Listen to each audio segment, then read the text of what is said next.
धन्यवाद पिता, हम इस सुबह के समय के लिए आपके पवित्र नाम को महिमा करते हुए आपके पुत्र प्रभु यीशु मसीह के नाम से दीन और नम्र होकर के प्रार्थना करते हैं, तू बढ़े हम घटने पाए, तेरा नाम ऊंचा हो स्वामी। प्रार्थना करते हैं इस सुबह के समय में तेरा पवित्र वचन हमारा जीवन को पवित्र करने पाए और हमें परमेश्वर पिता साक्षात आपके पवित्र मंदिर बन करके जीने के लिए हमारे को सहायता और मदद कीजिए।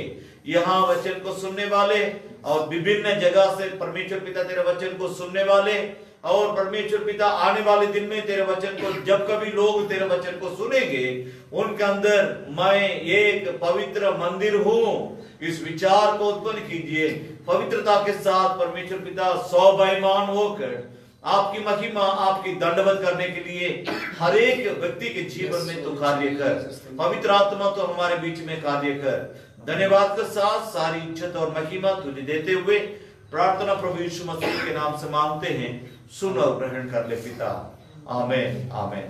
कृपया हम सबको बैठ जाएं। एक और बार प्रभु यीशु मसीह के सामर्थ्य नाम से आप सभी लोगों का स्वागत करते हैं। परमेश्वर भला है और उसकी करुणा सदा की है। हम एक और बार परमेश्वर के नाम से आप सभी लोगों को स्वागत करते हैं।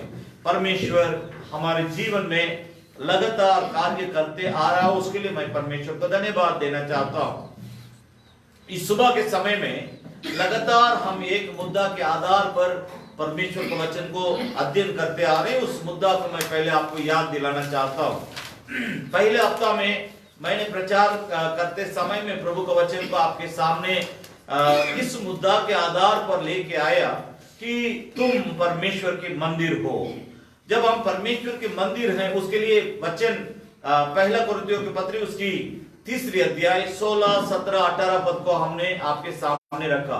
उस वचन के आधार पर ही मैं अभी भी प्रचार करने जाने वाला, अभी भी मैं प्रचार करना चाहता हूं। परमेश्वर के नाम की स्तुति और प्रशंसा होने पाए।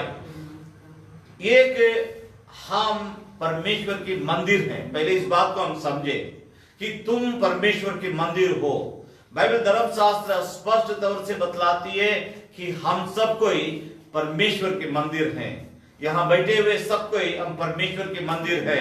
विभिन्न जगह से आप जो सुनते हैं, आप पहले इस शब्द को अपने मन में बैठा ले कि आप एक परमेश्वर के मंदिर है।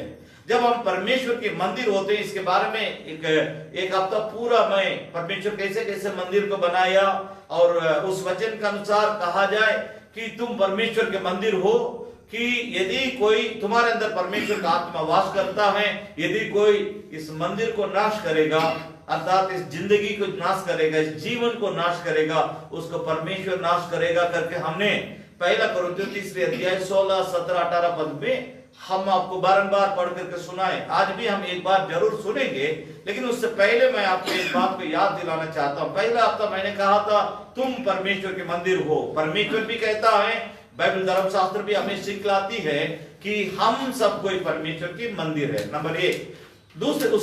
दूसरा हफ्ता में मैंने प्रचार में कहा था कि हम जो परमेश्वर के मंदिर हैं, इस बात से परमेश्वर बहुत खुश है, लेकिन शैतान नाखुश है, क्योंकि वो हमें परमेश्वर के मंदिर के रूप में देखना नहीं चाहता है। क्योंकि हम पहले उसकी आधीन में थे, हम पहले शैतान के गुलाम थे, हम पहले शैतान की चंगुल में थे, हम पहले शैतान के बंधन में थे।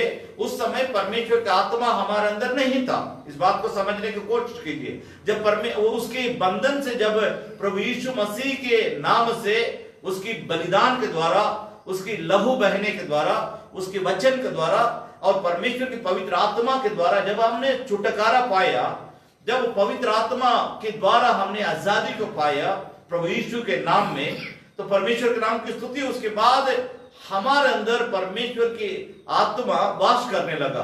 तब से हम परमेश्वर के मंदिर होने लगे। इस बात से मैं फिर कह रहा हूं, परमेश्वर बहुत खुश था। हमेशा हमें परमेश्वर एक मंदिर के रूप में ही देखना चाहता है। परमेश्वर हमेशा हमें एक मंदिर समझकर वो खुश रहता है। लेकिन शैतान, जो परमेश्वर का दुश्मन और हमारा दुश्मन, वो कभी भी हमें एक मंदिर के रूप में देखना नहीं चाहता है। इस कारण हम जिन पापों को छोड़ करके प्रभु यीशु मसीह के पास आए, उन्हीं पापों को, उन सब पापों को बारंबार हमारे द्वारा वो कराने के लिए हमारे पीछे पड़े रहता है, ताकि हम गंदे हो जाएं, ताकि हम पहले जैसे पापी हो जाएं, ताकि हमारा दिल परमेश्वर का मंदिर नहीं परंतु शैतान का मंदिर हो जाए। शैतान हमारे अंदर आके फिर से वास करे, शैतान फिर हमको अपने कब्जा में करने के लिए 7 प्रकार के धोखे की बातों को मैंने दूसरे हफ्ता में कहा था। इन सारी बातें YouTube में हैं, आप अगर देखना पसंद करेंगे जरूर आप देखें। बीते हफ्ता में मैं एक मुद्दा की ओर आपका ध्यान को आकर्षित किया था इसी वचन के आधार पर। पहला कुरिन्थियों 3 अध्याय 16, 17, 18 पद के अनुसार मैं बीते हफ्ता एक मुद्दा के आधार पर परमेश्वर का वचन को आपके सामने लाया था। स्पिरिचुअल टेम्पल, आत्मिक मंदिर। एक आत्मिक मंदिर किस तरह होना चाहिए, किस प्रकार का गुण उससे मंदिर में से प्रकट होना चाहिए, किस प्रकार एक आत्मिक मंदिर के रूप में जीने वाला इंसान को जीना चाहिए, इसके बारे में मैं बीते हफ्ता बहुत बातों को आपके सामने रखा था परमेश्वर के वचन के आधार पर। इस हफ्ता परमेश्वर की इच्छा होगी इस वचन के आधार पर मैं 3 हफ्ता या तो 4 हफ्ता मैं लगातार इस मुद्दा के आधार पर प्रचार करूंगा। मुद्दा का वचन वही है, पहला कुरिन्थियों 3 अध्याय 16, 17, 18 पद। तो इस जो वचन जिस वचन के आधार पर मैं प्रचार करते आ रहा हूं उसी वचन के आधार पर आज एक मुद्दा आपके सामने रखता हूं, पवित्र मंदिर बनो। इस मुद्दा के आधार पर पवित्र मंदिर बनो। हम केवल मंदिर बन करके ऐसी एक बहुत सारी मंदिरें दुनिया में जिसमें ताला लगी रहती है, हमेशा ताला लगी रहती है। और जब कोरोना बीमारी दुनिया में फैला, लगभग 1 साल हम उस बीमारी के साथ अभी जी रहे हैं। लगभग 10 महीना, करीब 10 महीना के पास हम पहुंच गए। 10 लाख से ज्यादा लोगों का जान चली गई। तो इस बीच में पूरा दुनिया भर के बहुत सारे मंदिरों के दरवाजा में ताला लटकते हुए हम दुनिया के लोग देखे। मैं उस प्रकार की मंदिर के जैसे बनने के लिए नहीं प्रचार कर रहा हूं। आप एक जीवित मंदिर, और मंदिर पवित्र होना चाहिए। उस पवित्र मंदिर को किस तरह होना चाहिए, अगर आप पवित्र मंदिर बनते हैं आपको किस प्रकार जीवन जीना चाहिए, उसके बारे में मैं आपको इस सुबह के समय में प्रचार करना चाहता हूं। मैं फिर से कहूंगा कि पहला कुरिन्थियों की पत्री, आप अपना बाइबल धर्मशास्त्र में से पहला कुरिन्थियों की पत्री उसकी 3 अध्याय 16, 17, 18 पद को हम पहले एक बार सुनेंगे, क्योंकि इसी वचन के आधार पर मैं लगातार 3 हफ्ता प्रचार किया। आने वाले 3 हफ्ता या 4 हफ्ता मैं इसी वचन के आधार पर आज का प्रचार का मुद्दा पवित्र मंदिर बनो। परमेश्वर हमसे यही कहता है, मंदिर बनना। मैं अपने आंख से बहुत मंदिरों को देखा हूं, बहुत मंदिरों के अंदर बहुत प्रकार की बातें होती है, लेकिन परमेश्वर हमसे सीधे सीधे कहता है तुम पवित्र मंदिर बनो। और उस मंदिर किस प्रकार होना चाहिए, पहले उस वचन को हम पढ़ेंगे, उसके बाद मैं आज कुछ बातों को आपके सामने रखना चाहता हूं। ध्यान दीजिएगा, पढ़े। क्या तुम नहीं जानते कि तुम परमेश्वर का मंदिर हो, तुम परमेश्वर का मंदिर हो, और परमेश्वर का आत्मा तुम्हें वास करता है। यदि कोई परमेश्वर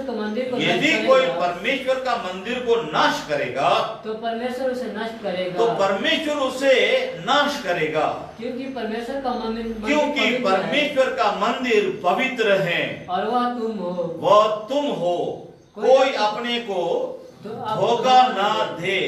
यदि तुम में से कोई संसार में अपने आप को ज्ञानी समझे तो मूर्ख बने कि ज्ञानी हो जाए। ध्यान दीजिएगा, मैं सभी बातों को आपके सामने फिर से मैं रिपीट नहीं करना चाहता हूं। 17 पद में एक बात को आपके सामने रखते हैं, बीच में से मैं पढ़ता हूं, क्योंकि परमेश्वर का मंदिर पवित्र है। सीधे मैं प्रचार करना चाहता हूं, मेरी बात पर ध्यान दीजिएगा। परमेश्वर का मंदिर पवित्र है। हम अपवित्र लोगों को प्रभु यीशु इस संसार में आके हम सबों के पापों को अपने ऊपर लेकर के उसने क्रूस पर अपना जीवन को बलिदान दिया, वो रक्त बहाया। यीशु के लहू हमें सब पापों से शुद्ध करती है। ध्यान दीजिएगा, प्रभु यीशु का लहू हमें अपने सारे पापों से धो करके शुद्ध किया। उसके बाद हमें परमेश्वर का हमारा दिल के अंदर रहने लायक पवित्र मंदिर बनाया। मैं बहुत बातों को बतला सकता, लेकिन जो पॉइंट है उस पर मैं बोलना चाहता, ध्यान दीजिएगा। परमेश्वर हम पापी इंसानों को अपने पुत्र के लहू के द्वारा धोके, अपने वचन के द्वारा शुद्ध करके, अपने पवित्र आत्मा के द्वारा हमारे अंदर परिवर्तन को ला करके, ये जो हृदय है, इस मन में, इस हृदय में, ये हृदय पहले शैतान का अड्डा था। चाहे हम प्रचारक हो, चाहे आप बैठ कर के सुनने वाले क्यों न हो, जब तक हम यीशु प्रभु को सही तौर से नहीं जाने, तब तक हमारा दिल परमेश्वर का नहीं परंतु शैतान का अड्डा था। ये घर शैतान का था। इस घर में हम शैतान को पाल पोस करते थे। इस घर में शैतान को हम आने के लिए अनुमति देते थे। इस घर में शैतान को हम अपनी इच्छा के अनुसार काम करने के लिए, उसका हाथ में हम सबको ने अपने आप को हवाला कर दिए थे, अर्पण कर दिए थे।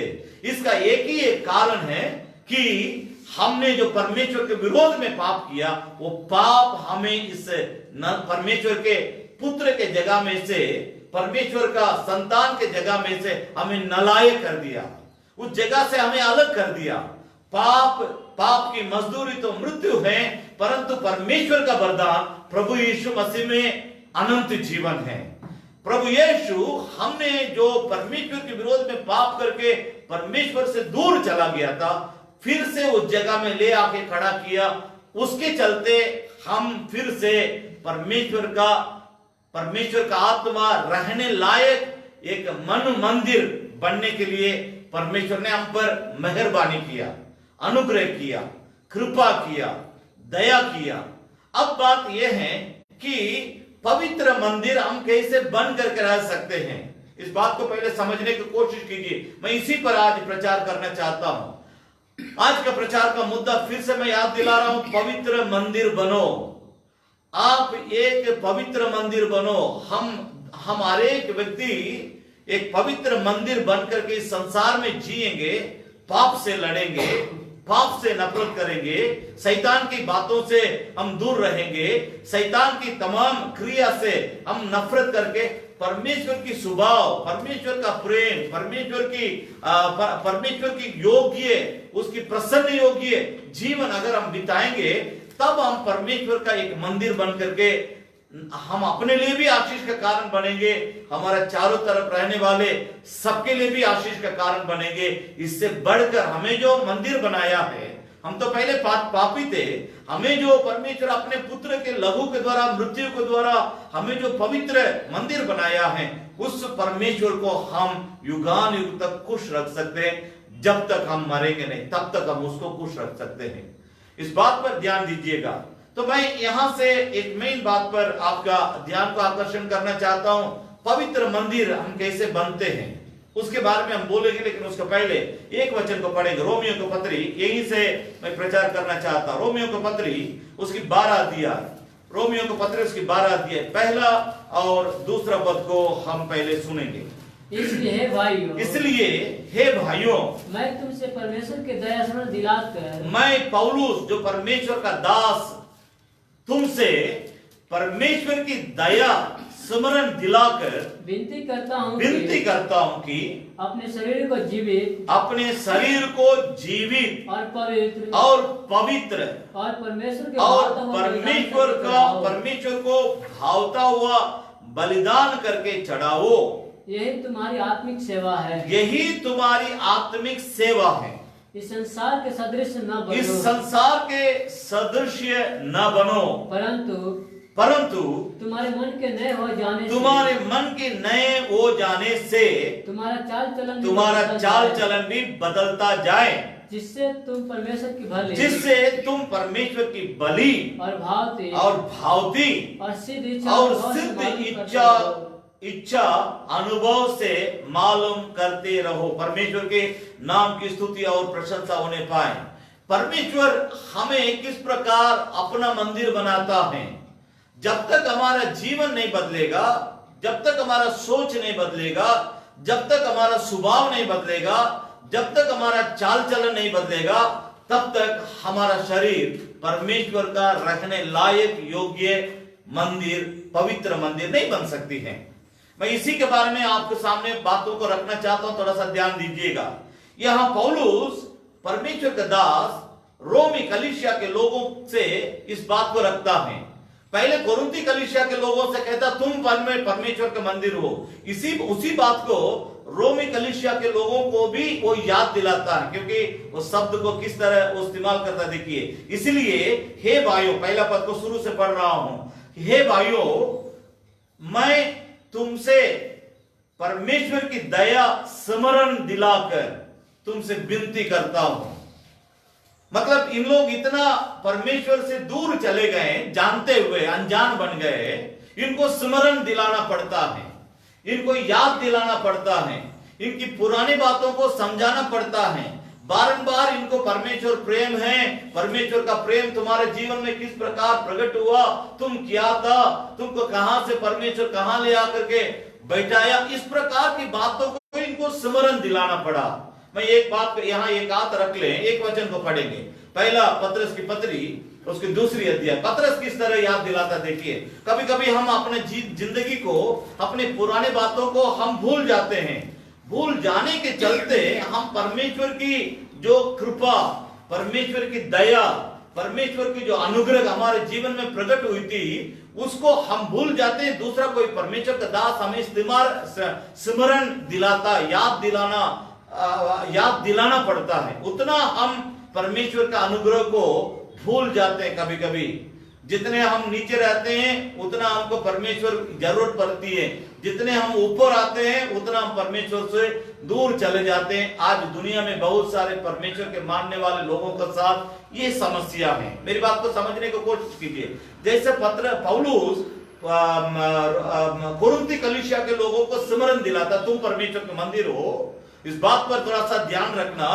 परमेश्वर जरूर तुमको क्षमा किया, परमेश्वर जरूर तुमको उठाया, परमेश्वर सब कुछ तुम्हारे लिए दिया, लेकिन तुम लोग भूल जा रहे हो तुम परमेश्वर के मंदिर हो। इसी तरह पौलुस रोमी कलीसिया वालों को लिखते समय में, उनको प्रचार करते समय में इस बात को प्रकट करता। इसलिए हे भाइयों, मैं तुमसे परमेश्वर की दया स्मरण दिलाकर तुमसे विनती करता हूं। इतना इनकी दिल, इतना इनके जीवन परमेश्वर से अलग होते पौलुस जब देखा, तब परमेश्वर की प्यार, परमेश्वर की दया, परमेश्वर के उद्धार के कामों के बारे में उनको स्मरण दिलाना पड़ता है।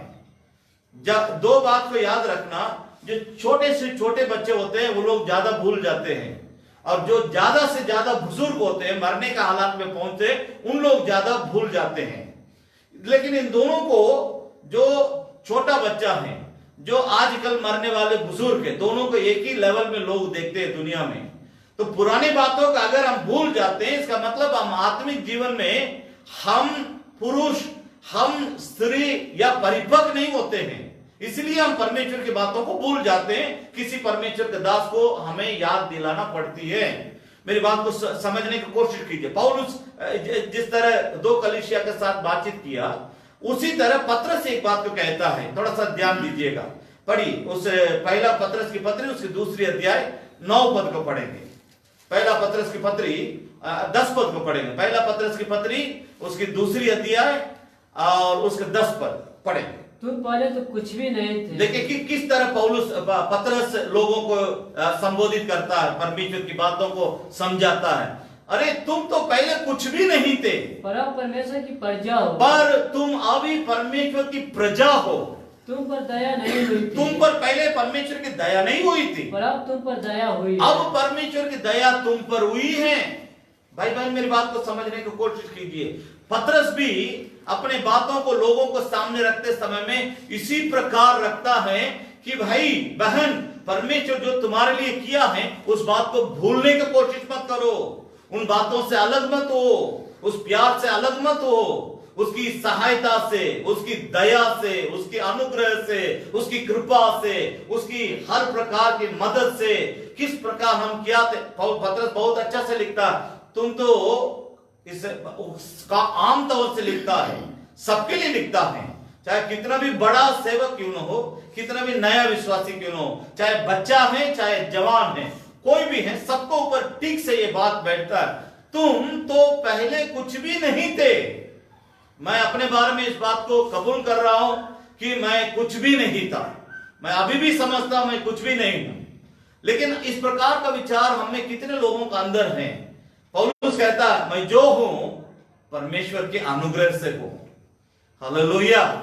मेरी बात को समझ रहे, आपकी आत्मिक परिपक्वता, आप सचमुच परमेश्वर का मंदिर बने हैं, आपके अंदर सचमुच परमेश्वर का आत्मा वास करता है, सचमुच आपके अंदर परमेश्वर का गुण है, सचमुच आपके अंदर परमेश्वर का स्वभाव है, सचमुच आपको देखने से परमेश्वर को देखने के जैसे अगर लोगों को मन में एक संतुष्टि लोगों को अगर होती है, तब समझ लीजिए कि आप पुराने बातों का अभी तक भूले नहीं, पुराने बातों का अभी तक आप याद रखे हैं। परमेश्वर आपको कहां से कहां लेकर के आएगा। परमेश्वर के नाम से स्तुति हो।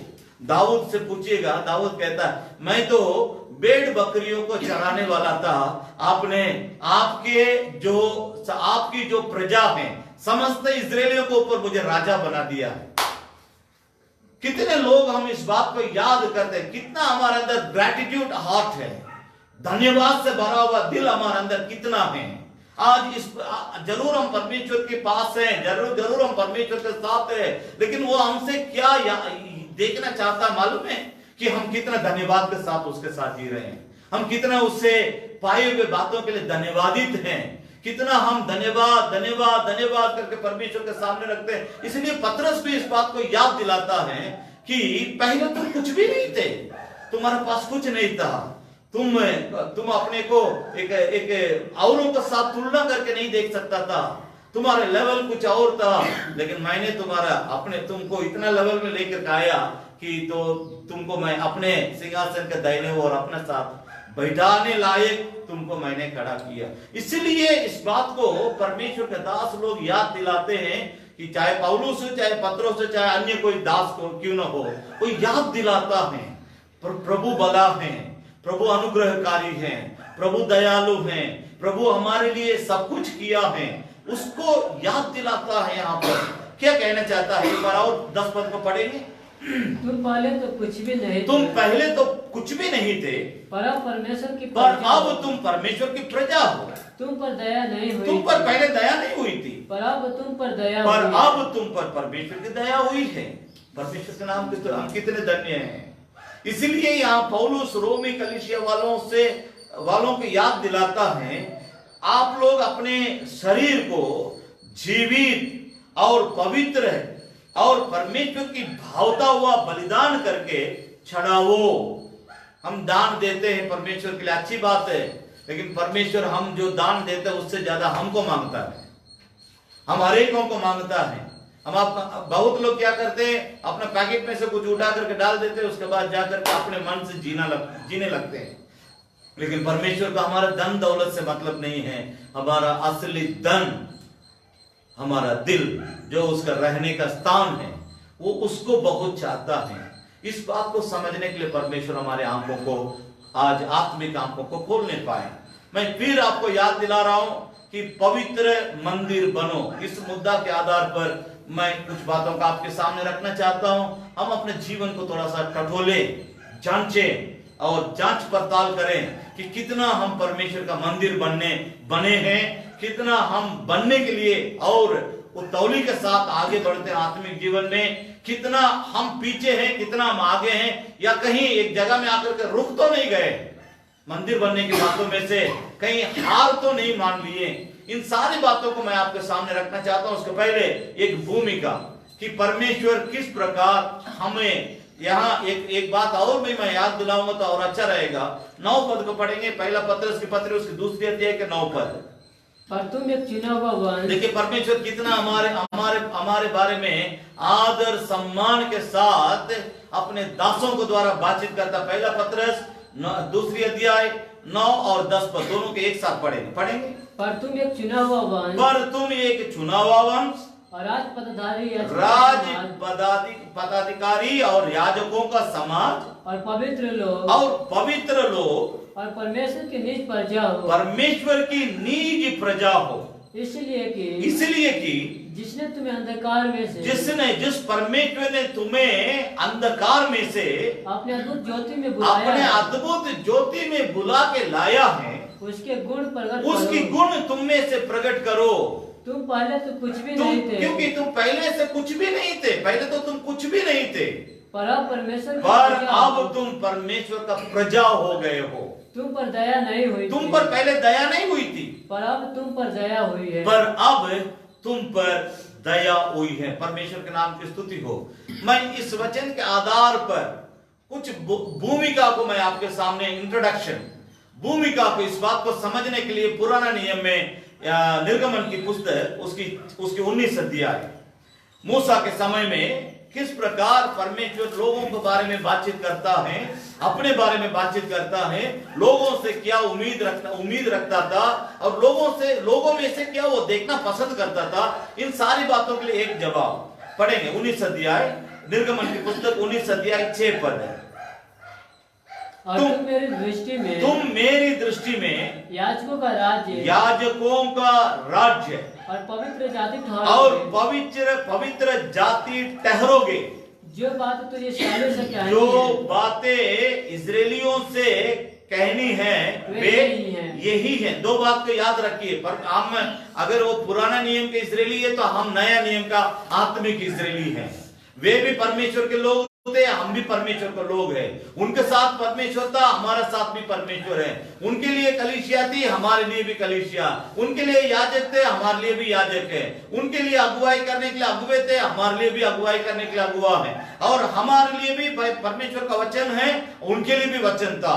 मेरी बात को समझने की कोशिश कीजिए। परमेश्वर यहाँ दो बात को हमारे ध्यान में लाना चाहता है। तुम एक याजकों का राज्य है।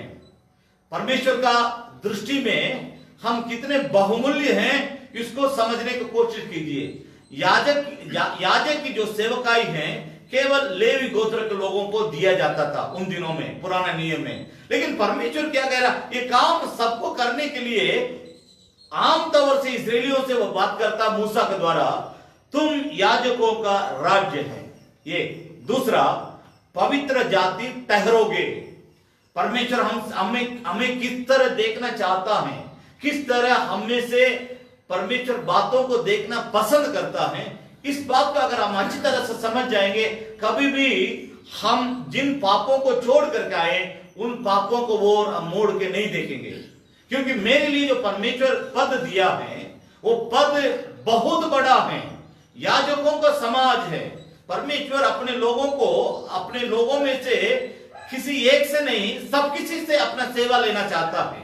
जब हम इस बात को समझ जाएंगे, हम दुनिया के लोगों को साथ समझौता नहीं करेंगे, खास तौर से पाप के साथ। परमेश्वर जिन बातों से नफरत करता है उन बातों के साथ हम नफरत नहीं का हम भी नफरत करेंगे, हम समझौता नहीं करेंगे। उदाहरण के लिए दानियेल, साद्राक, मेशक, अबेदनगो को जब बाबुल देश का राजा के बंदी में लोग ले जाकर रखे थे, उस समय कुछ जवानों को चुन करके राजा के काम के लिए, देश के बढ़ोतरी के लिए, देश के उन्नति के लिए कुछ जवानों को अलग करके उन लोगों को अच्छा खाना दिया जा रहा था। मीट मछली सब कुछ उनके लिए बहुत कुछ दिया जा रहा था। लेकिन उस समय दानियेल ने कहा, हम लोगों को छोड़ दीजिए, हमारे लिए आपकी खाना पीना से ताकत नहीं मिलती है, हमारा ताकत हमारा परमेश्वर है। आप बाकी लोगों को खिलाइए, बाद में जिस दिन आप जांच पड़ताल करेंगे हम भी आएंगे, लेकिन उन सभी लोगों से ज्यादा हम आगे रहेंगे।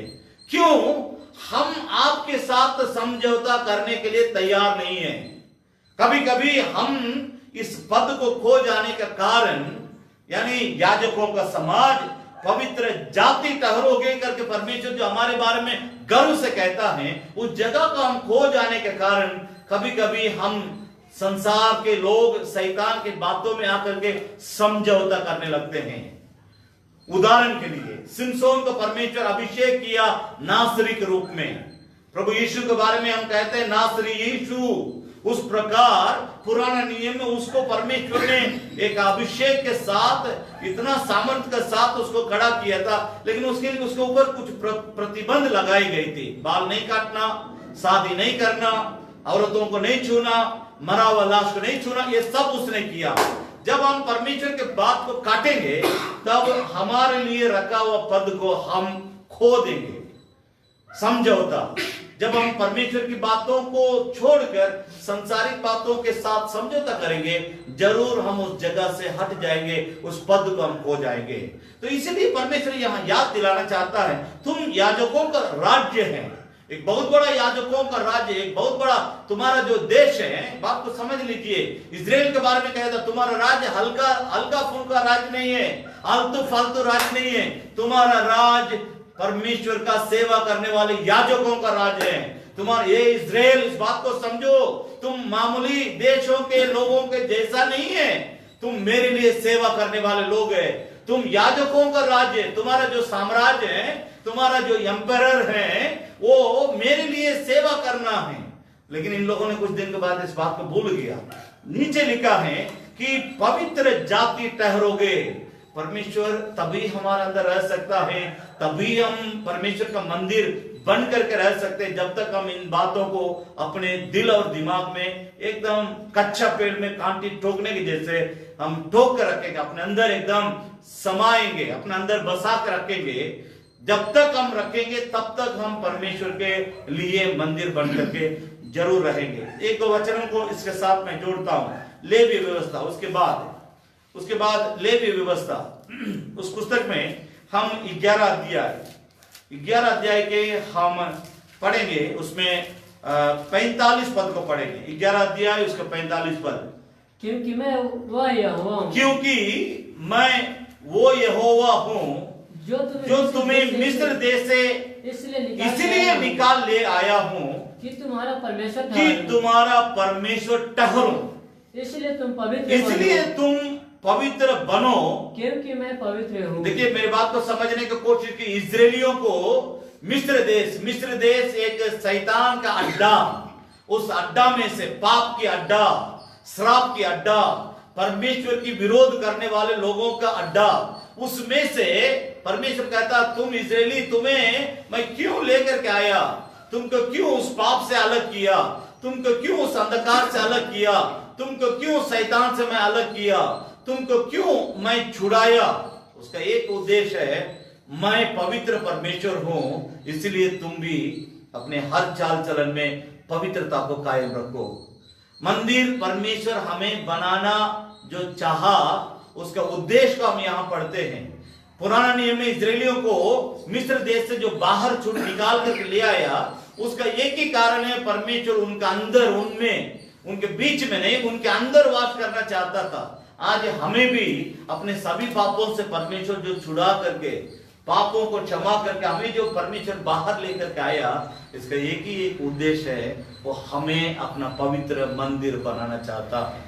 मेरे प्यारों, इस बात को समझने की कोशिश कीजिए। इसलिए वो इस शब्द को कहता है, तुम पवित्र बनो, क्योंकि तुम्हारा परमेश्वर पवित्र है।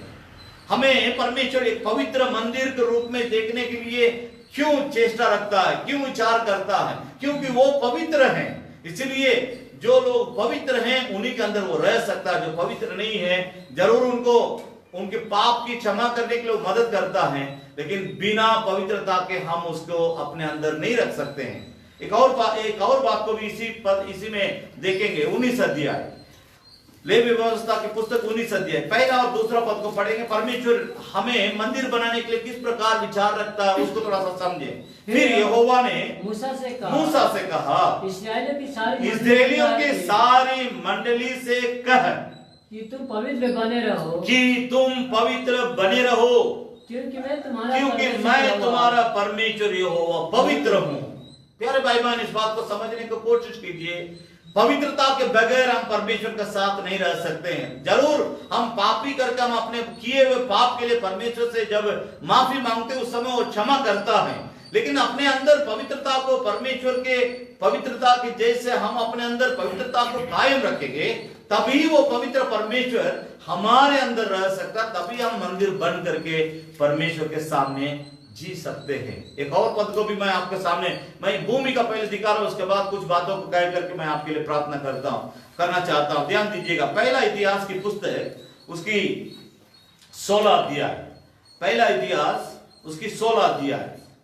यहां पर देखें किस प्रकार परमेश्वर बातें करता है। 16 अध्याय का 29 पद को हम देखेंगे।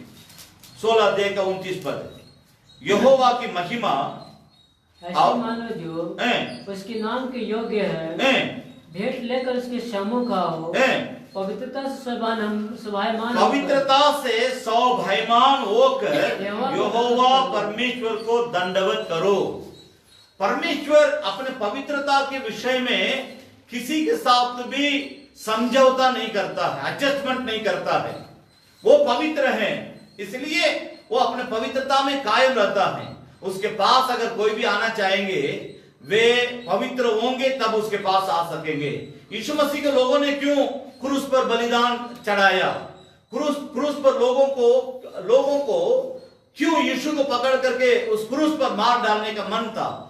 जो प्रचार प्रभु यीशु मसीह ने किया था, उस प्रचार के विरोध में उनका जीवन था, इसलिए वे बदलना नहीं चाहते थे। नहीं चाहने के कारण वे सुधरना नहीं चाहते थे, वे परमेश्वर के पास आना नहीं चाहते थे। इसके चलते यीशु को प्रचार से उसको मारने के लिए और उसको कई बार उसको मुआने के लिए उन लोगों ने कोशिश किया, लेकिन अंत में परमेश्वर की इच्छा के अनुसार उसको क्रूस का बलिदान हुआ है। मेरी बात को समझने की कोशिश कीजिएगा। परमेश्वर कभी भी अपने पवित्रता के बातों में समझौता नहीं करता है। इस मामला में कोई एडजस्टमेंट वो नहीं करता है। अगर हम एडजस्टमेंट दुनिया के लोगों के साथ देखिए, जब तक आप ना जो शब्द है बोलना नहीं सीखेंगे, आप तब तक परमेश्वर को खुश नहीं कर सकते हैं। क्योंकि दुनिया में इन दिनों में बहुत सारी बातें ऐसा है कि वो आप करेंगे, करने के बाद आप परमेश्वर के ऊपर एक पत्थर उठा करके मारने के जैसा लगेगा। तो इसीलिए जो भी लोग बोलते हैं आपसे, उन सभी बातों को जरूर आप सुनिए। मुझे भी लेकर के मैं बोल रहा हूं, सबका बात को हम सुनेंगे, लेकिन सबका बात नहीं करेंगे, उसके अनुसार काम नहीं करेंगे। हमको सुनने के बाद परमेश्वर से पूछना कि आप क्या समझते हैं, आप क्या सोचते हैं, आपकी क्या इच्छा प्रभु, उसके अनुसार हम जीना चाहते हैं। आज परमेश्वर का वचन स्पष्ट तौर से हमें शिक्षा देती है कि पवित्रता से स्वाभायमान होकर परमेश्वर यहोवा की दंडवत करो। पवित्रता नहीं है, हम परमेश्वर के कितना भी हम आराधना करेंगे, कितना भी दंडवत करेंगे, कितना भी सेवा करेंगे, कितना भी दान देंगे, कितना भी उसके लिए क्यों ना कर दें, लेकिन वो खुश नहीं होगा। भले हम देकर के खुश हो जाएंगे, लेकिन वो नहीं खुश होगा। इस सुबह के समय में इस बात को समझने के लिए तो हमारे अंदर एक सवाल उठता है कि कैसे हम पवित्र मंदिर बने, इसके लिए क्या करना पड़ेगा। तो इस संबंध में मैं आपको 6-7 बात को कह करके मैं समय पर मैं प्रचार का काम करना चाहता, ध्यान दीजिए।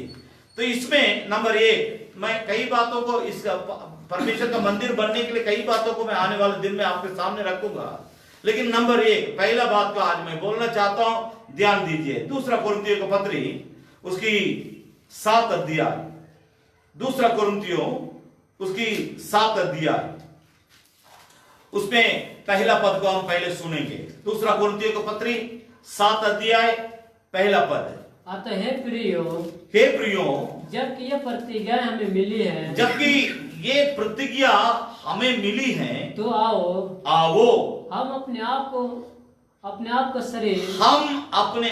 को शरीर और आत्मा की सब मलिनता से शुद्ध करें और परमेश्वर का भय रखते हुए पवित्रता को सिद्ध करें। देखिए, जो व्यक्ति पवित्रता को सिद्ध नहीं कर सकता है, पवित्रता को सिद्ध करने के लिए जो अपने अंदर उस प्रकार की इच्छा नहीं रखेगा, वो व्यक्ति कभी भी परमेश्वर का मंदिर नहीं बन सकता। इसमें कोई कॉम्प्रोमाइज नहीं है। मेरी बात को समझने की कोशिश कीजिएगा। यहां पर एक और बार मैं उस बात को ऊपर आपका ध्यान को आकर्षण करना। ये प्यारों, जबकि ये प्रतिज्ञाएं हमें मिली हैं, कौन सा प्रतिज्ञा? तुम भी परमेश्वर का मंदिर बन सकते हो अगर तुम पवित्र रहोगे, तुम्हारे अंदर तुम्हारा परमेश्वर आके वास कर सकता है। ये हमारे लिए प्रतिज्ञा है। परमेश्वर का किया हुआ वाचा है। तो वो परमेश्वर हमारे अंदर आ सकता है, परमेश्वर हमारे अंदर रह सकता है, परमेश्वर हमारे साथ जी सकता है। ये हमारे लिए दिया हुआ, कलीसिया के लिए परमेश्वर का दिया हुआ प्रतिज्ञा है। इस प्रतिज्ञा हमारे जीवन में पूरी होना है, तो उसके लिए क्या करना, उसी बात पर मैं प्रचार कर रहा हूं। मंदिर कैसे हम बन पाएंगे, पवित्र मंदिर हम कैसे बनेंगे, उसी के बारे में यहां पौलुस कहता है, तो आओ हम अपने आप को शरीर और आत्मा की सभी मलिनता से शुद्ध करें। एक मलिनता, गंदगी, पाप, अपराध, दाग हमारा शरीर में रहती है, दूसरा हमारे आत्मा में है। दोनों को शुद्ध करना पड़ेगा। मेरी बात को समझने की कोशिश कीजिए कि ये जो शरीर है, इस शरीर से होने वाली पाप अलग है, आत्मा में जो पाप होता है वो अलग है। मेरी बात को समझने की कोशिश कीजिए। परमेश्वर आत्मा है, हमारे जैसे शरीर में वो दिखाई नहीं देता है। अगर उसको हमारे ये शरीर परमेश्वर का अगर मंदिर है, वो आत्मा है, उसका अगर हमारे अंदर आना है तो हमारा दो क्षेत्र में पवित्रता को लाना पड़ेगा। एक शरीर में पवित्रता, दूसरा हमारे आत्मा में पवित्रता। तो इसके लिए करना क्या पड़ेगा, क्या करना पड़ेगा? तो अंदर जितने गंदगी है, अंदर जितने गंदगी है उसको हमको बाहर करना पड़ेगा। मेरी बात पर ध्यान दीजिएगा। प्रभु यीशु मसीह ने कहा, एक आदमी एक औरत दोनों शारीरिक संबंध करने से बेविचार नहीं। अगर किसी औरत को अपने आंख से कोई आदमी कुदृष्टि से देख लिया, वो अपने अंदर, अपने आत्मा में पाप कर चुका है। मेरी बात को समझने का, ये आदमी के लिए भी यही प्रतिबंध है, यही औरत के लिए भी है। चाहे आदमी है, औरत है, अगर हम अंदर से, शरीर से पाप नहीं कर रहे हैं, लेकिन अंदर है, अंदर पाप हो रहा है, आंख के द्वारा देख करके हम पाप करते हैं। मेरी बात पर ध्यान दीजिए। पौलुस इसी बात पर जोर दे रहा है, शरीर और आत्मा दोनों के अंदर जो मलिनता है उसको शुद्ध कीजिए। जब तक हम दोनों साइड में साफ नहीं करेंगे, मान लीजिए किसी आदमी के एक आंख नहीं है, तो उसको देखने में कितना सुंदर लगेगा। कोई भी ऐसा सिनेमा में ऐसा कोई भी हीरो बन सकता है, कोई हीरोइन बन सकती है दुनिया में।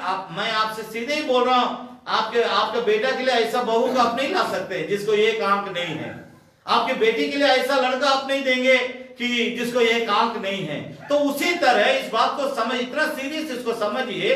भले आप अपने शरीर को शुद्ध करते होंगे, लेकिन अपने आत्मा को अगर शुद्ध करने में आप फेल कर गए, आप कभी भी परमेश्वर का मंदिर नहीं बन सकते। तो दोनों साइड में टू वे ट्रैफिक, एक साइड में गाड़ी जाती है, एक तरफ में गाड़ी आती है। उसी तरह शरीर को भी हमें शुद्ध करना पड़ेगा और आत्मा को भी हमें शुद्ध करना पड़ेगा। इसी के लिए पौलुस बोलता है, आओ हम अपने आप को शरीर आत्मा की सब मलिनता से शुद्ध करें और परमेश्वर का भय रखते हुए पवित्रता को सिद्ध करें।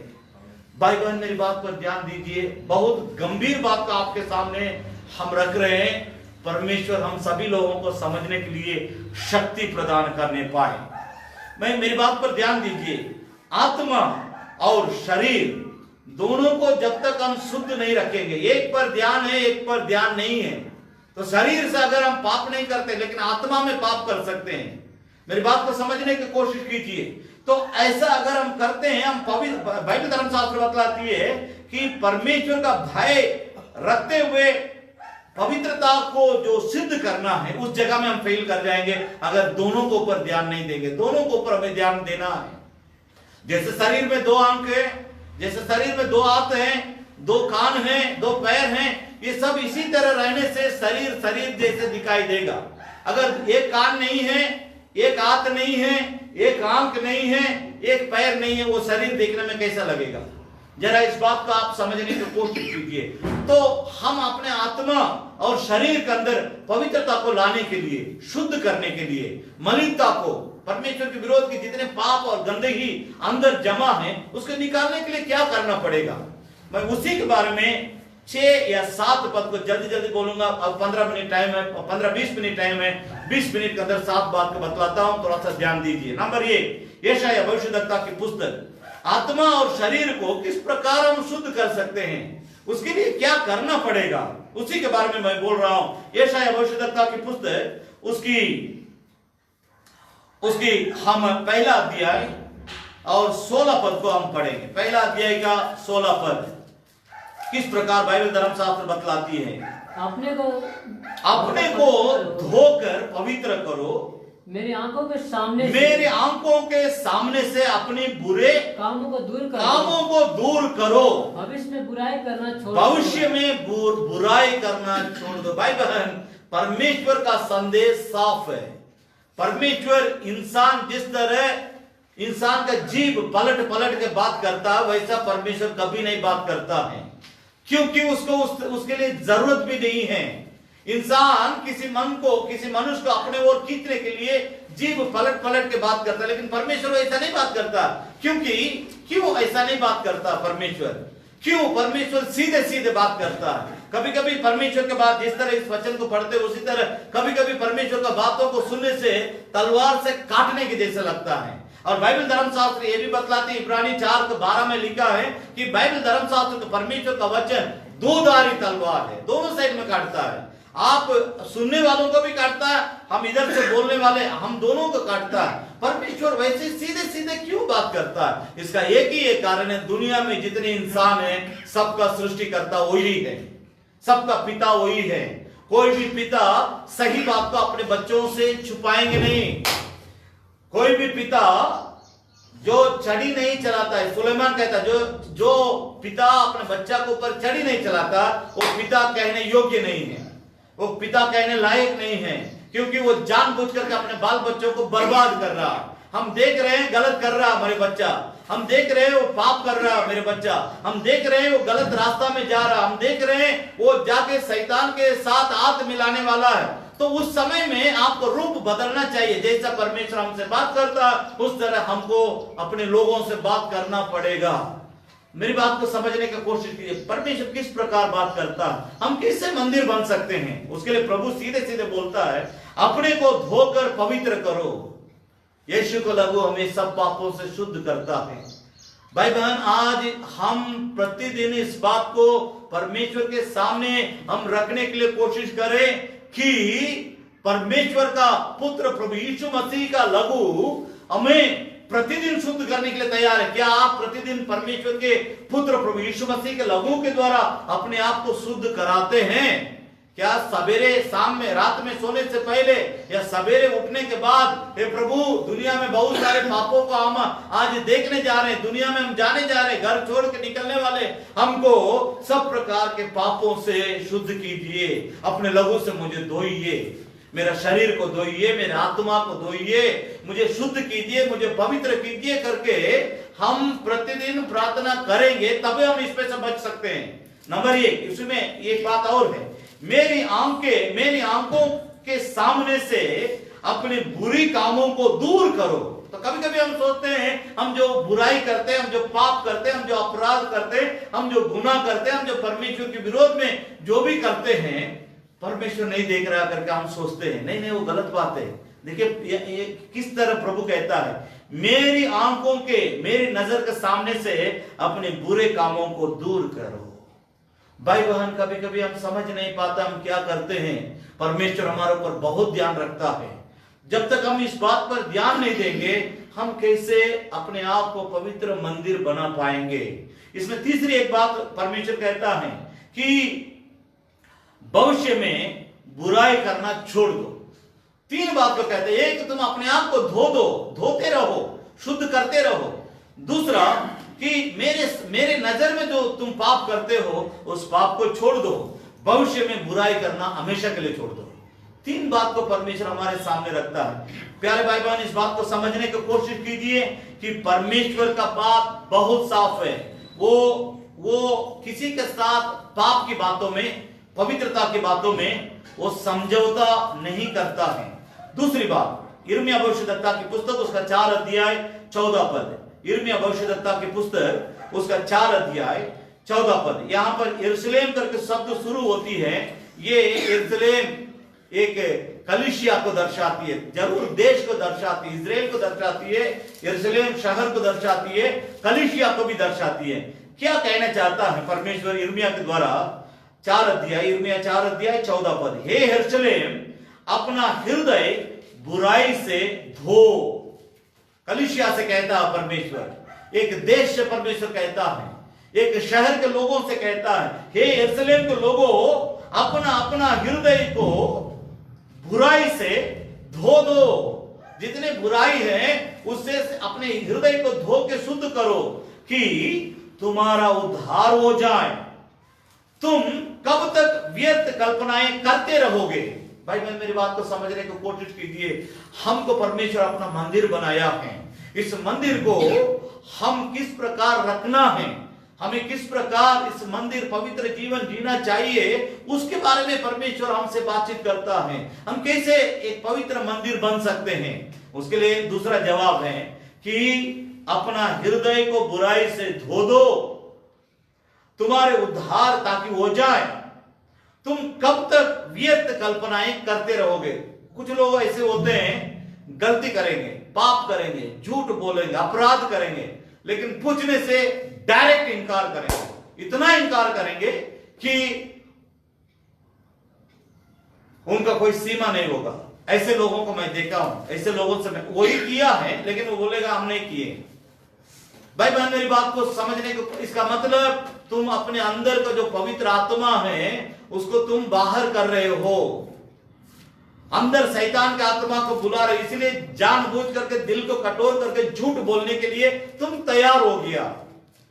प्रेरितों की कलीसिया में 5 अध्याय, बाद में जाके पढ़िएगा, 5 अध्याय में अननिया सफीरा नामक एक पति पत्नी आकर के दान देने आए थे। वे लोग अपने जमीन बेचे थे और दान देने आए थे। जब पति आया अननिया, वो जब दान दिया था, तब उससे पतरस ने पूछा, इतने ही पैसा से बेचा है तुम लोग जमीन? तो उसके लिए हाँ इतने ही पैसा से बेचे हैं। और पवित्र आत्मा के विरोध में झूठ बोलने के लिए तुम्हारा मन को इस तरह कैसे तुमने कठोर कर लिया? तो उसी समय वो गिर के मर गया। फिर उसकी पत्नी आती है, उससे भी उसी तरह पूछा जा रहा है, वो भी बोलती है हम इतने ही पैसा के लिए बेचे। उसको मालूम नहीं था पति मर गया झूठ बोलने के चलते। मेरा पति कलीसिया में आके झूठ बोलने के चलते मर गया करके पत्नी को मालूम नहीं। फिर पत्नी आकर के बोलती है हाँ हाँ हम इतने ही पैसा से हम बेचे हैं। उसके लिए पतरस जवाब देता, तुम्हारा पति का लाश को जिन्होंने ले गया वे तुमको भी ले जाने के लिए आए हैं। और वो गिरती है, मरती है, उसको भी ले जाकर के लोग दफनाते हैं। मेरी बात पर ध्यान दीजिए, हम कैसे पवित्र मंदिर बन सकते हैं? परमेश्वर हमारा पवित्र है, उस पवित्र परमेश्वर के साथ हम पवित्रता के साथ स्वाभिमान होकर के उसकी दंडवत करेंगे, उसके साथ हम रहेंगे, तबे वो हमारा साथ रह सकता। नंबर 3 ध्यान दीजिएगा, प्रेरितों का काम की पुस्तक, पौलुस के जीवन में से एक बात को मैं आपके सामने रखना चाहता हूं।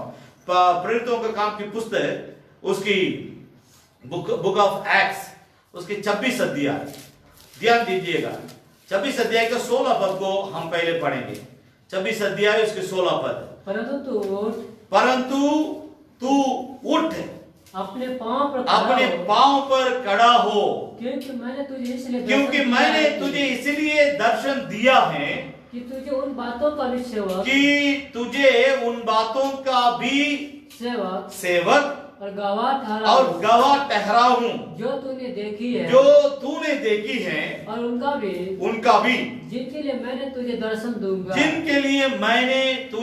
दर्शन दूंगा। यहाँ इस बात को समझने के लिए हम एक बात और ऊपर से पढ़ेंगे, 12 पद से लेकर पढ़ेंगे। इसी दिन में जब मैं प्रधान याजकों से अधिकार और आज्ञा पत्र लेकर के जा रहा था, तो हे राजा मार्ग में दोपहर के समय में मैंने आकाश से सूर्य के तेज से भी बढ़कर एक ज्योति अपने साथ चलने वालों के चारों ओर चमकते हुए देखी। जब हम सबको पौलुस अपने अनुभव को बता रहा, जब हम सबको भूमि पर गिर पड़े, तो मैंने इब्रानी भाषा में मुझसे ये कहते हुए यह शब्द सुना, हे शाऊल तू मुझे क्यों सताता है?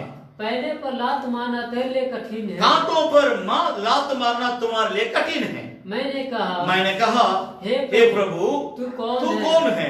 प्रभु ने कहा मैं यीशु हूँ जिसे तू सताता है। परंतु परंतु तू उठ, अपने पांव पर खड़ा अपने हो, पांव पर खड़ा हो, क्योंकि मैंने तुझे इसलिए दर्शन दिया है कि तुझे उन बातों कि का भी तुझे सेवक उन बातों का भी सेवक और गवाह गवाह ठहराऊं जो तूने देखी जो है, तूने देखी है और उनका भी जिनके लिए मैंने तुझे दर्शन दूंगा। परमेश्वर के नाम की स्तुति और प्रशंसा होने पाए। पौलुस को परमेश्वर किस प्रकार अपना मंदिर बना करके पूरा विश्व में प्रचार करवाया, उस बात को हम यहाँ देखते हैं।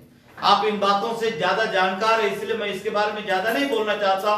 ध्यान दीजिएगा, ये व्यक्ति परमेश्वर का मंदिर को तोड़ने वाला, परमेश्वर के लोगों को घसीट घसीट के पीटने वाला, खून करने वाला, लोगों को ले जाकर के जेल खाना में बंद करने वाला, उस व्यक्ति को परमेश्वर दर्शन दे करके उसको अपना मंदिर बना करके उसके अंदर प्रभु यीशु जीना चाहता है, उसके द्वारा अपना प्रचार करवाना चाहता है, उसको अपना गवाह बना करके पूरा दुनिया में बहुत देशों में जाकर के प्रचार करने के लिए प्रभु ने उसको चुना। उसी तरह परमेश्वर हमें भी चुना है, उसी तरह परमेश्वर हमें भी इस दुनिया से अलग किया है।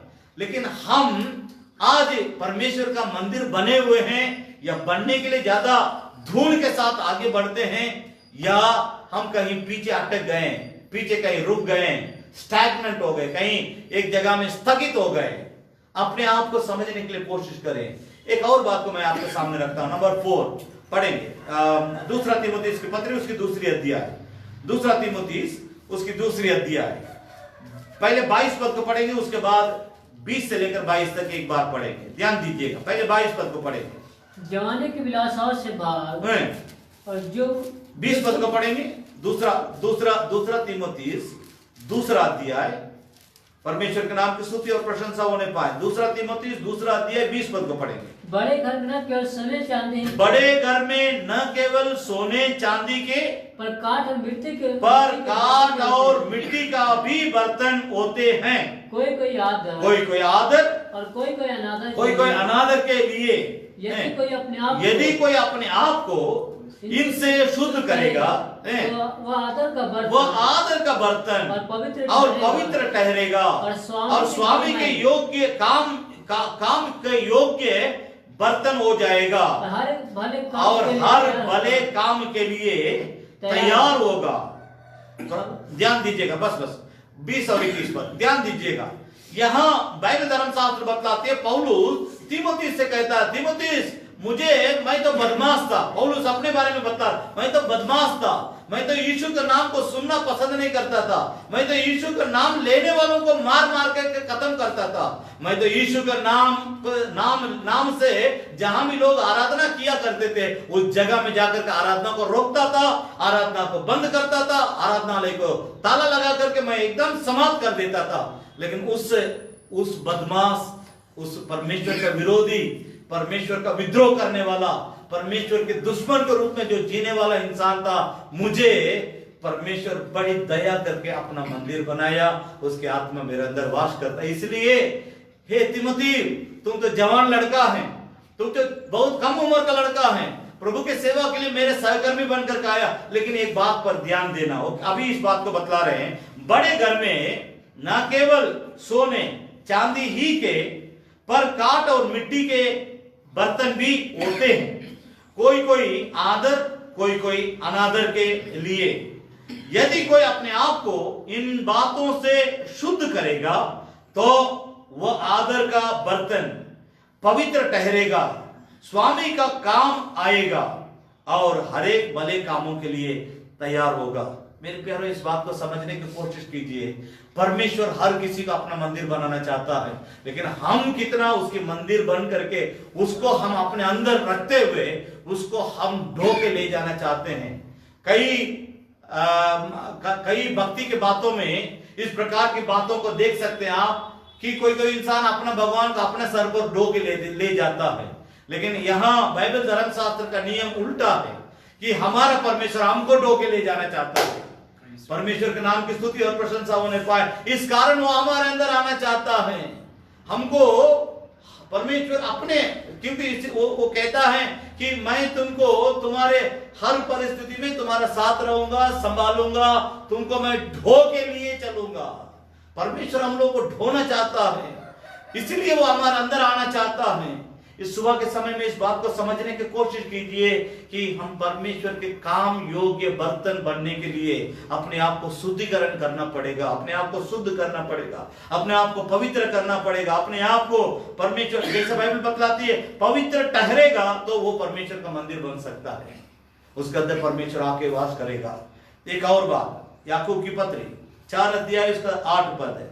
याकूब की पत्री उसका 4 अध्याय 8 पद है। परमेश्वर के नाम की स्तुति और प्रशंसा होने पाए। यहाँ पर स्पष्ट तौर से बातें परमेश्वर का दास याकूब लिखता है, परमेश्वर के निकट आओ तो वह भी तुम्हारे निकट आएगा। हे पापियों, अपने आत्म शुद्ध करो और हे दुचिते लोगों, अपना हृदय को पवित्र करो। हम कैसे पवित्र मंदिर बन सकते हैं? भाई बहन, मैं आपकी सवाल मुद्दा के अनुसार मैं प्रचार कर रहा हूं, आपकी तमाम सवालों को उत्तर परमेश्वर दे रहा है। कैसे? ये हाउ इट इज पॉसिबल? कभी कभी हम सोचते हैं हम कैसे परमेश्वर का मंदिर हो सकते हैं। There is possibilities in the Bible. Bible में हमारे लिए उसके लिए रास्ता है।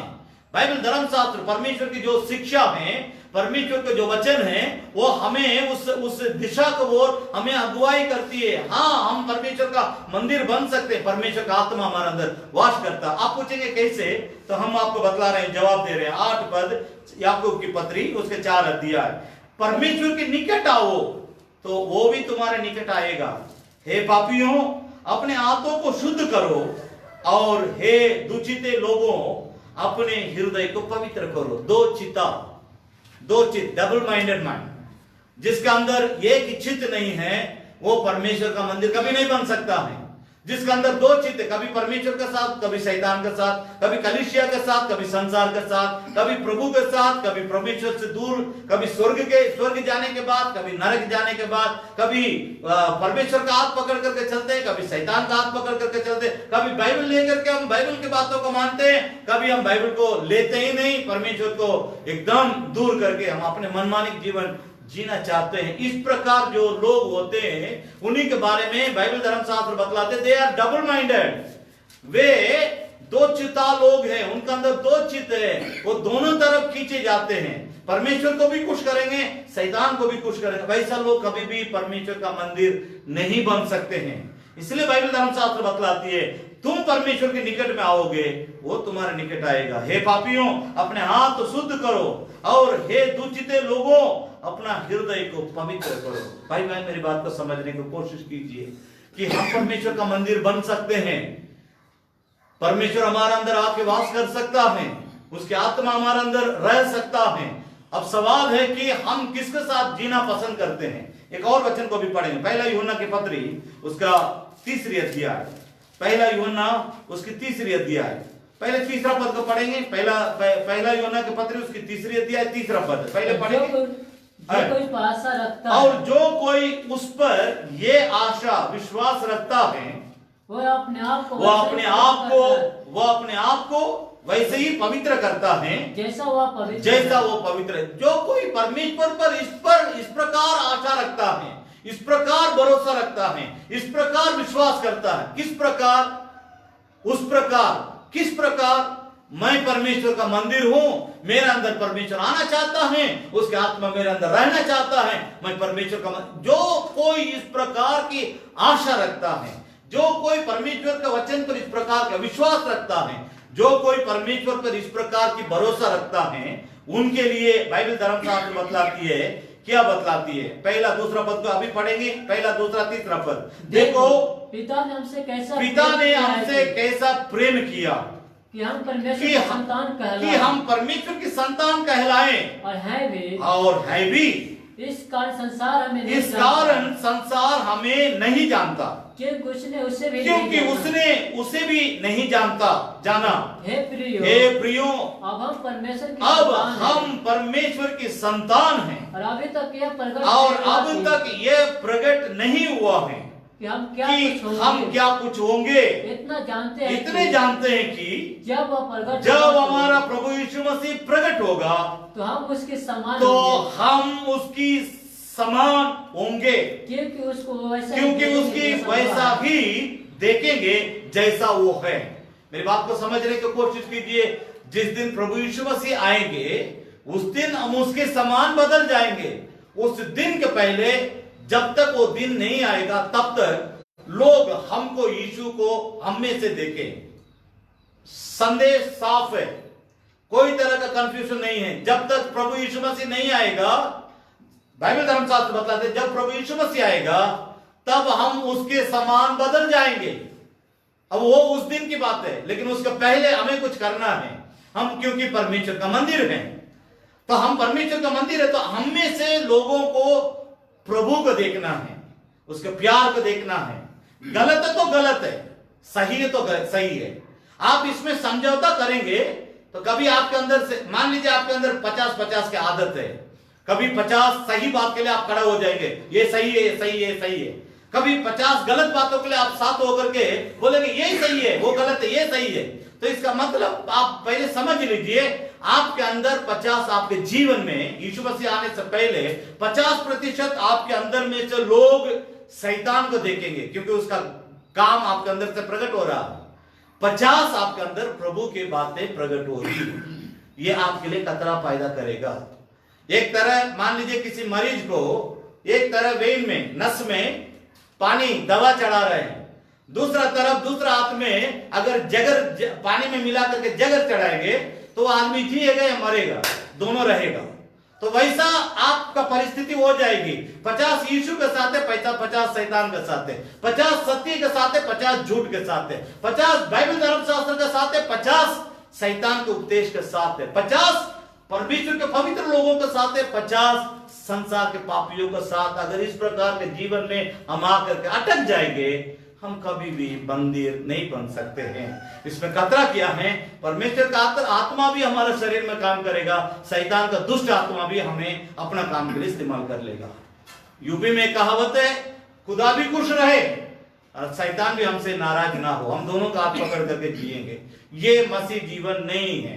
इस सुबह के समय में इस बात को समझते हुए मैं बोलूंगा नहीं, कुछ वचनों को, 2-3 वचन को पढ़ेंगे, तब हम प्रार्थना करेंगे। सबसे पहले इफिसियों को पत्री, ये वचन बारंबार मैं आपको पढ़ाना चाहता हूं ताकि आपके दिल में ये वचन बैठ जाए। इफिसियों को पत्री उसके 4 अध्याय 24 पद, 4:24, बुक ऑफ इफिसियंस। अनय मनुष्य को पहन लो जो परमेश्वर का अनुरूप सत्य की धार्मिकता और पवित्रता में सृजा गया है। एक बार ध्यान से सुनिए इन बातों में। इस कारण झूठ बोलना छोड़कर हर एक अपने पड़ोसी, 24 पद को एक बार और पढ़ेंगे, 4:24। और नए मनुष्य को पहन लो, नए मनुष्य को पहन लो जो परमेश्वर का अनुरूप, जो परमेश्वर का अनुरूप है, सत्य की धार्मिकता और पवित्रता में सृजा गया। और तुम पवित्रता में सृजा गया। तुम्हारा परमेश्वर तुमको पाप के लिए नहीं सृजा, तुमको अपने पवित्रता के लिए सृजाया है। यही इस प्रचार का निचोड़, कंक्लूजन पॉइंट है। एक और बात को इसके साथ जोड़ता हूं, इस वचन को आप मनन कीजिए। पहला पत्रस की पत्री उसका पहला अध्याय 14, 15, 16 पद को पढ़ेंगे, उसके बाद हम प्रार्थना करें। ध्यान दीजिएगा, पहला पत्रस की पत्री उसका पहला अध्याय आज्ञाकारी बातों के समान 14, 15, 16। ये कब हम परमेश्वर का मंदिर बन सकते हैं, उसके लिए हमें क्या करना पड़ेगा? कंक्लूजन पॉइंट, उसके लिए हमें क्या करना पड़ेगा? आज्ञाकारी बालकों के समान, अपने अज्ञानों के समय पुराने अभिलाषाओं की सदस्य न बनो। ये एकदम साफ है। पुराना जितना आपके अंदर गंदगी थी, कितना आपके अंदर पाप था, उसका सदस्य अभी आप नहीं बन सकते, जबकि आप बपतिस्मा लेने के बाद, पवित्र आत्मा को पाने के बाद, परमेश्वर के वचन को पढ़ने के बाद आप पुराना शरीर की अभिलाषाओं के सदस्य नहीं बन सकते। 15 पद, पर जैसा तुम्हारा बुलाने वाला परमेश्वर पवित्र है, वैसे ही तुम भी अपने सारे चाल चलन में पवित्र बनो, क्योंकि लिखा है पवित्र बनो क्योंकि मैं पवित्र हूँ। एकदम स्पष्ट संदेश, क्लियर है। परमेश्वर का वचन में कोई तरह का समझने के लिए कंफ्यूजन नहीं है।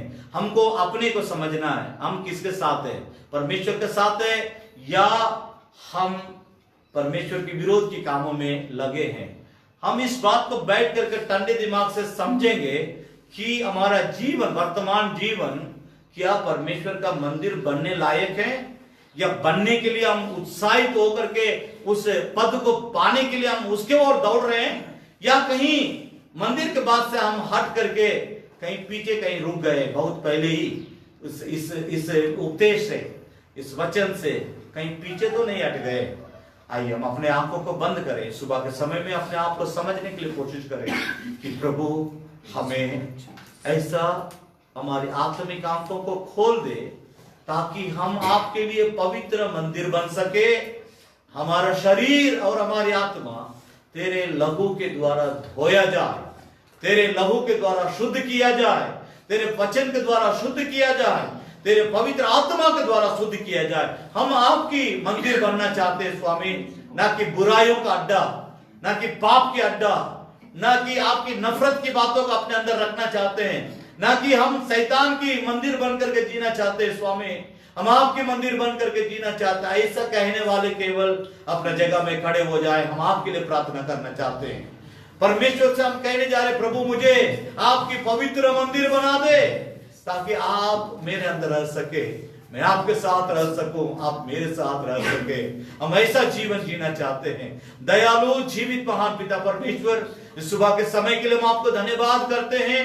सच्चे दिल के साथ आपके वचन को आपकी लोगों को दिल में बोने के लिए आपने एक अच्छा मौका दिया। हम आपको धन्यवाद करते हैं क्योंकि तूने कहा कि तुम परमेश्वर के मंदिर हो। हम अपने जीवन को, अपना शरीर को पवित्र और भावता हुआ और परमेश्वर की पवित्र इच्छा को सिद्ध करने के लिए अपने आप को आपके मंदिर के रूप में आपके हाथ में अर्पण करते हैं। हमारा शरीर भी शुद्ध रहे, हमारा शरीर भी शुद्ध रहे, हमारे आत्मा भी शुद्ध रहे स्वामी, ताकि आपको हमारे अंदर आने में, हमारे अंदर रहने में कोई भी तरह का रुकावट ना हो। हम इन सभी लोगों के लिए प्रार्थना करते हैं, तेरा अनुग्रह का दृष्टि इनके ऊपर सदा के लिए होने पाए और इन सबके जीवन, इनके शरीर आपका पवित्र आत्मा का मंदिर हो जाए। आप इन अनेकों के जीवन में कार्य कर। और लगातार स्वामी हम तेरे वचन को इसी रीति से सुनते आ रहे हैं कि हम आपकी पवित्र मंदिर है स्वामी। इस मंदिर को हम पवित्र रखने के लिए, पवित्रता के साथ स्वाभिमान होकर आपकी दंडवत करते रहने के लिए हमारे को सहायता और मदद कीजिए। दूर दूर से जो भी लोग तेरे वचन को सुने हैं और जो सुनेंगे, उन सबके लिए हम यही प्रार्थना करते हैं, उनको भी ये ज्ञान दे कि हम परमेश्वर के मंदिर हैं। हमें एक पवित्र मंदिर के तरह इस संसार में जीना करके वे भी निर्णय ले सके।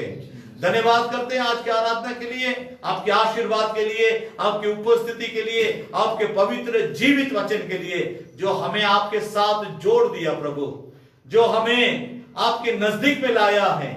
हम यहाँ आने के समय में जितना दूर में थे उससे हम ज्यादा अभी आपके नजदीक में आने के लिए आपका वचन, आपके पवित्र आत्मा, आपका सामर्थ और आपकी उपस्थिति हम सबों के जीवन में कार्य किया। हमें बलवंत, हमें और बलवंत बनाया, हमें जयवंत से भी बढ़कर जयवंत बनाया। हम परमेश्वर पिता, जिस तरह पौलुस ने कहा है कि मुझे सामर्थ देने वाला मसीह यीशु के द्वारा मैं सब कुछ कर सकता हूं, कि प्रभु आपकी मंदिर बन करके आपके लौटाने समय तक इस संसार के लोगों को आपकी प्रेम और आपकी पवित्रता और आपकी सीधी मार्ग, आपकी स्वभाव और आपका गुण को लगातार हम सबको प्रकट करने के लिए हमारे को सहायता और मदद कीजिए। प्रार्थना को सुना उसके लिए धन्यवाद, आपके आशीर्वाद के लिए, तमाम आपकी अनुग्रह के लिए धन्यवाद करते हुए सारी इज्जत और महिमा तुझे देते हुए प्रार्थना प्रभु यीशु मसीह के सामर्थ्य नाम से मांगते हैं। सुन और ग्रहण कर ले पिता, आमेन आमेन। हे मेरे मन यहोवा को धन्य कर, हे मेरे मन उसके पवित्र नाम को धन्य कर, हे मेरे मन यहोवा को धन्य कर और उसके किसी भी उपकार को तू नहीं भूलना।